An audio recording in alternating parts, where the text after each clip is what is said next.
시청자 여러분 안녕하십니까? 뉴스플러스 시작하겠습니다. 서울시는 모바일 앱을 이용해 마스크 없이 지하철을 탄 승객을 신고할 수 있게 했습니다. 코로나19와 집중호우로 이중고를 겪고 있는 소상공인을 위해 대전시가 맞춤형 지원 사업을 확대합니다. 횡성군의 새로운 랜드마크로 기대를 모으고 있는 횡성 루지 체험장이 본격 개장했습니다. 양산시가 일자리 센터를 확대 운영합니다. 전북도에서는 용담댐 수해 피해에 보험대책위원회를 꾸렸습니다. 수도권 소식입니다. 최근 마스크가 코로나 바이러스의 전파를 예방하는 데 탁월한 효과가 있다고 입증됐는데요. 아직도 마스크를 쓰지 않고 대중교통을 이용하는 시민들이 있습니다. 서울시는 모바일 앱을 이용해 마스크 없이 지하철을 탄 승객을 신고할 수 있게 했습니다. 지난 8월 3일부터 서울시의 또타 지하철 앱을 통해 지하철 내 마스크 미착용 승객에 대한 신고가 가능해졌습니다.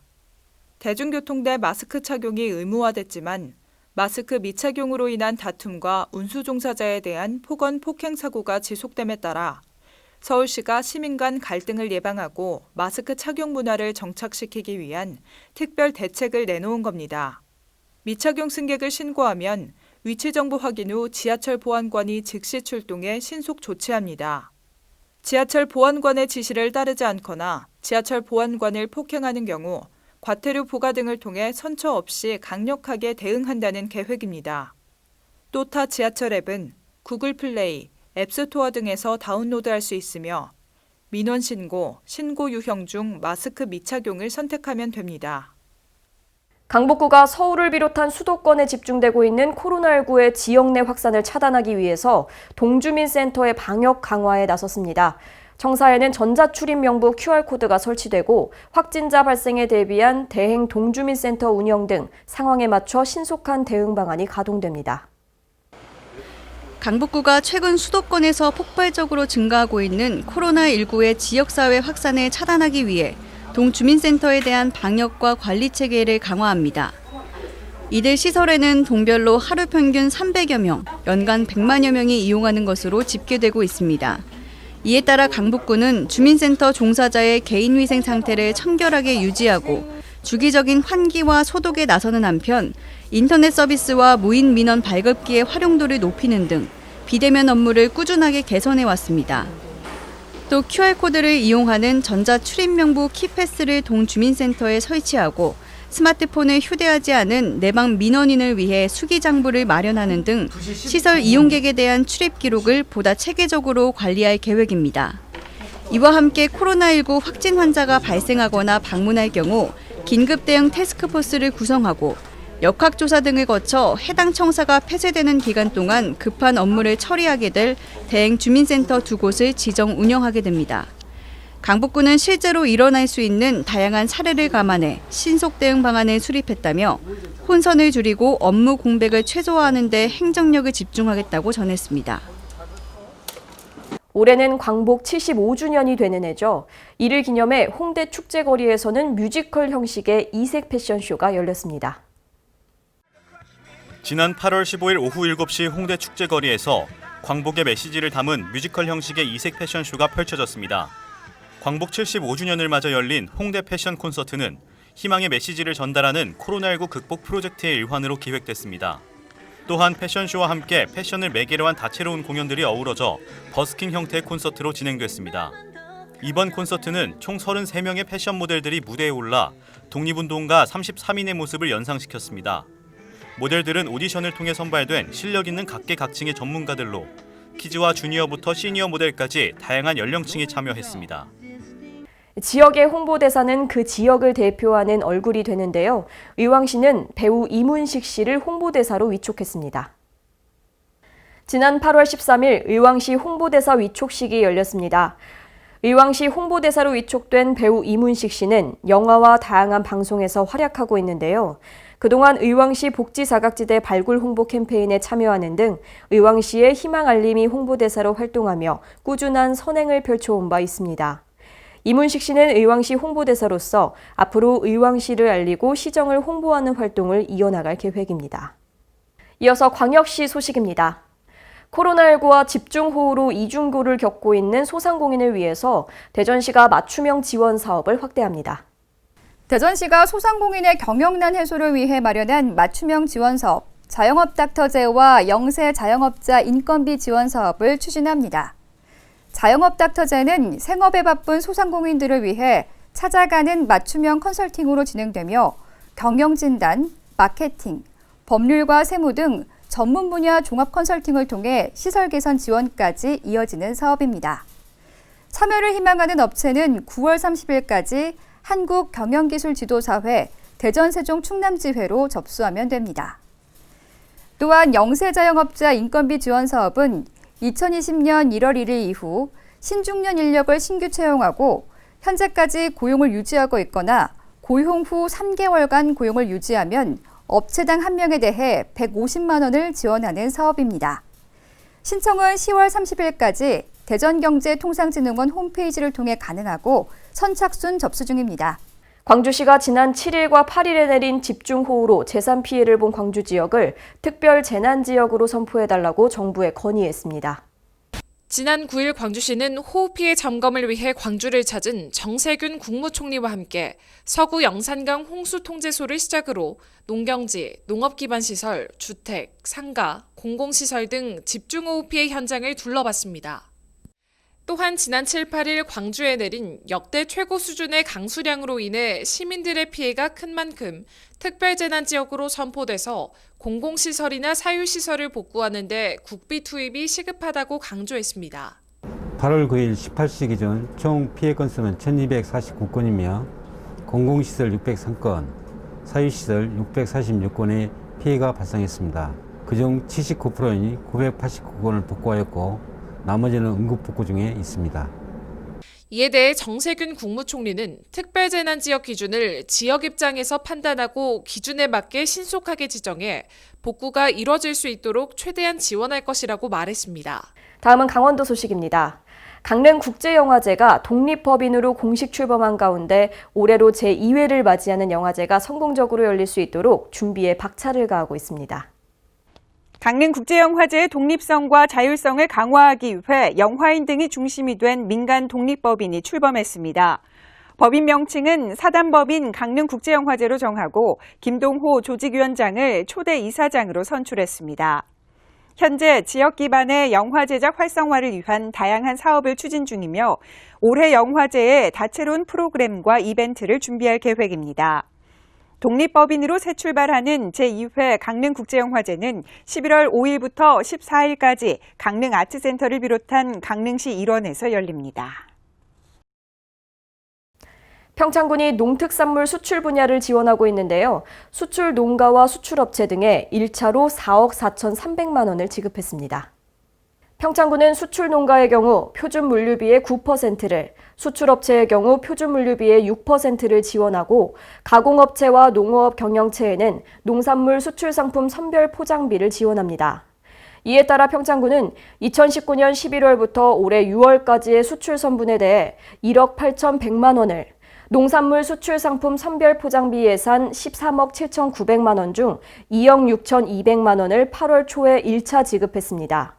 한편 올해 상반기에는 메밀 가공품, 식혜, 나토, 김치 등 가공식품의 수출이 약 49톤가량 증가해 전체 농특산물 수출량 1,300여 톤 중에서 약 50톤으로 약 3.8%를 차지했습니다. 횡성군의 새로운 랜드마크로 기대를 모으고 있는 횡성 루지 체험장이 지난 12일 횡성 군민과 방문객들의 큰 관심 속에서 본격 개장했습니다. 우천면 오월리와 안흥면 안흥리 일대 2.4km 구간으로 조성된 횡성 루지 체험장이 지난 12일 개장했습니다.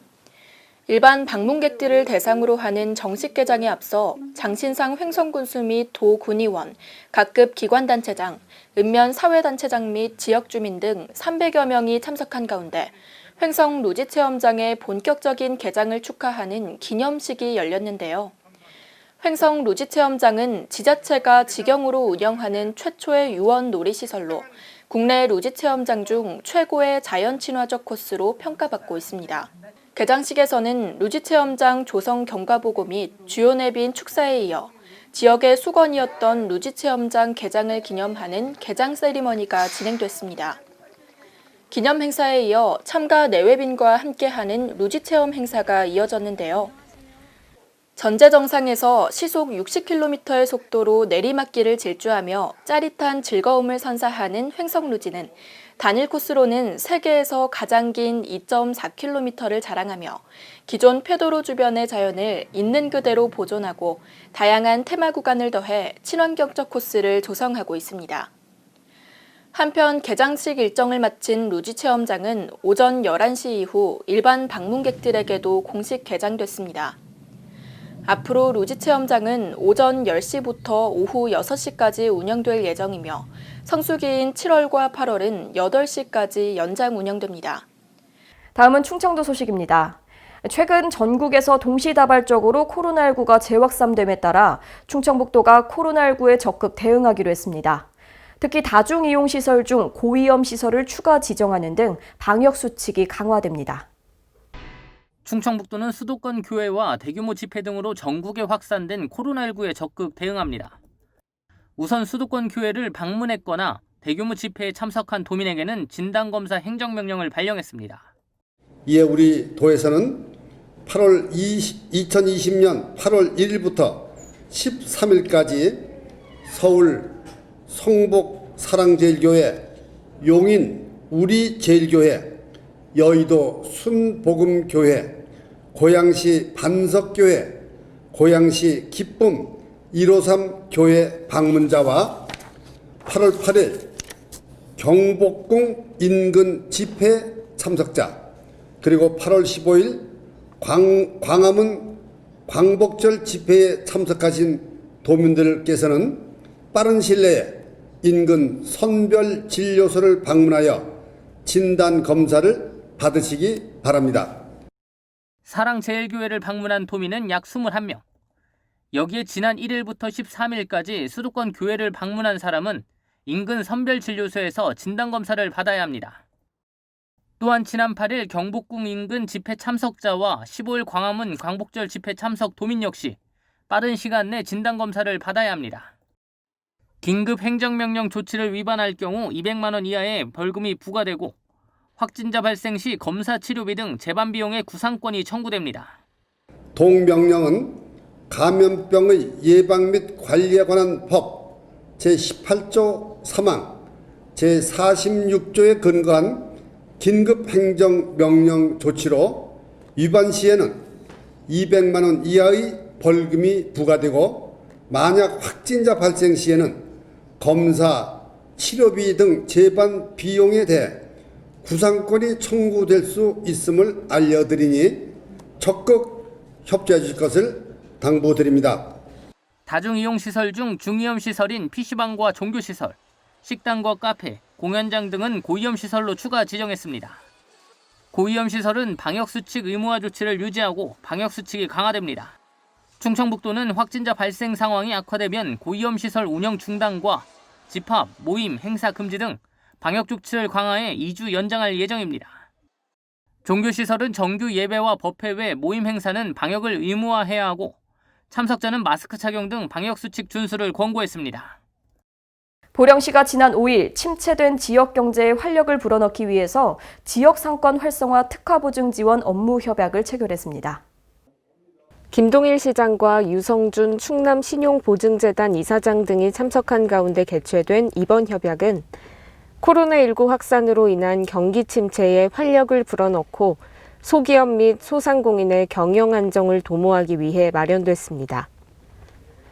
보령시에 사업장을 둔 소기업 및 소상공인이면 심사를 통해 업체당 최대 3천만 원까지 지원받을 수 있고 신청은 충남신용보증재단 보령지점에서 보증을 받은 후 해당 금융기관에 필요 서류를 첨부해 할 수 있습니다.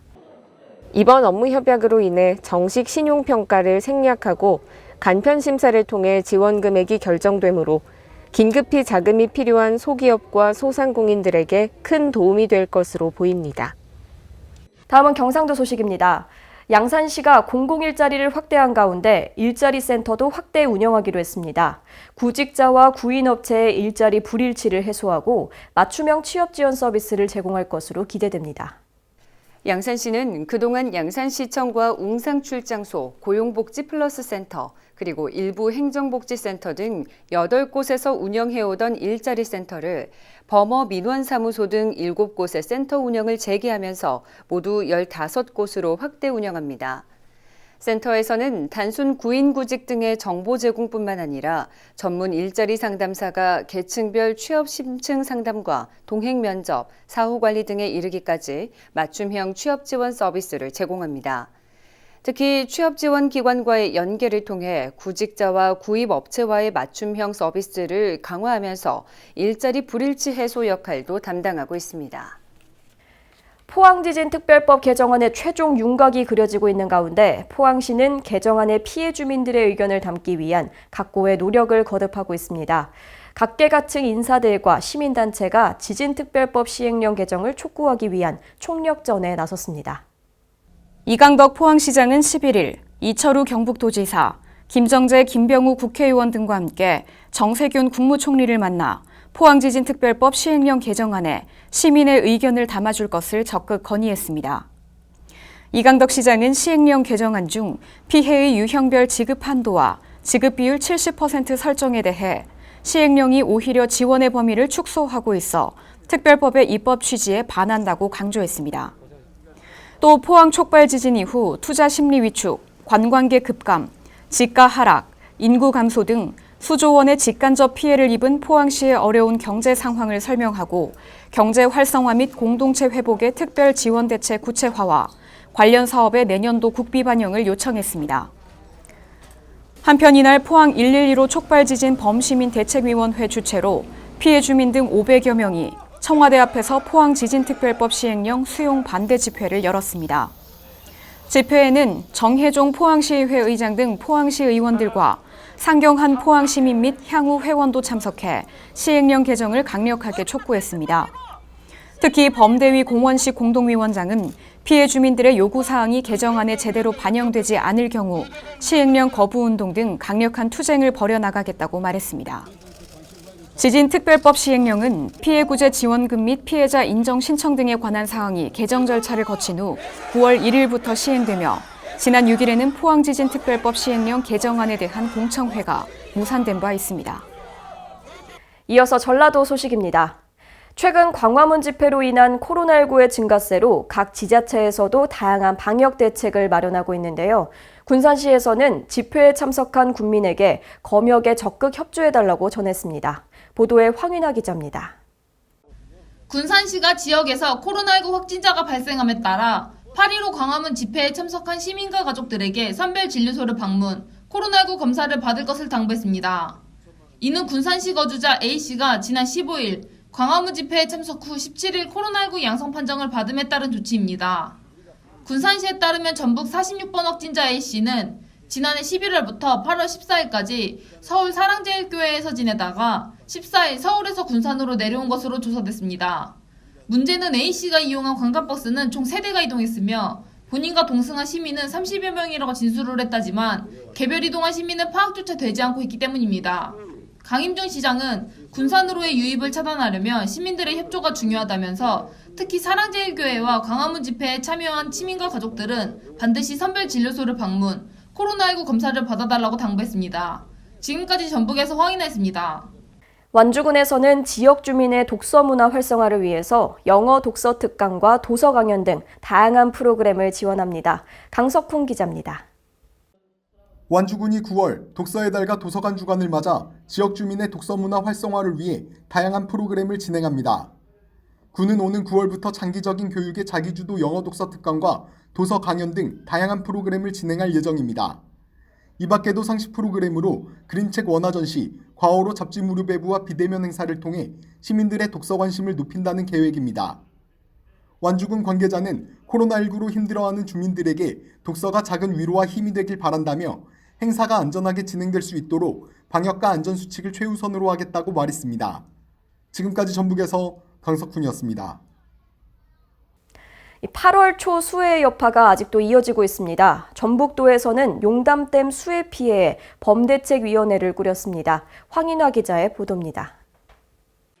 전북 진안군 용담댐 방류로 수해를 입은 전북 무주군, 충남 금산군, 충북 영동 옥천군이 범대책위원회를 꾸려 공동대응에 나서기로 했습니다. 피해 지역 4개 지자체에 따르면 18일 충북 영동군청에서 4개군 군수, 도의원, 군의장, 주민대표 등 28명으로 구성된 범대책위원회 출범식을 열었습니다. 이들은 출범식에서 입장문을 발표하고 성명서 전달과 국민청원, 서명운동 등 다양한 방면으로 활동을 전개한다는 입장입니다. 대책위 관계자는 수공은 정부 차원의 정밀조사를 거쳐 대처하겠다며 원론적인 입장만 되풀이하고 있다며 주민의 요구가 관철될 때까지 한 목소리를 내기 위해 범대위를 출범하기로 했다고 말했습니다. 이 밖에도 정부기관은 신속히 이번 수해 피해로 인한 문제를 해결해야 한다며 호소했습니다. 지금까지 전북에서 허인아였습니다.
전국적으로 사회적 거리 두기가 2단계로 격상됐습니다. 당분간 단체 행사는 피해 주시고 마스크는 항시 착용해 주시기 바랍니다. 여러분들의 실천이 최고의 방역입니다. 뉴스플러스 마칩니다. 시청해 주신 여러분 고맙습니다.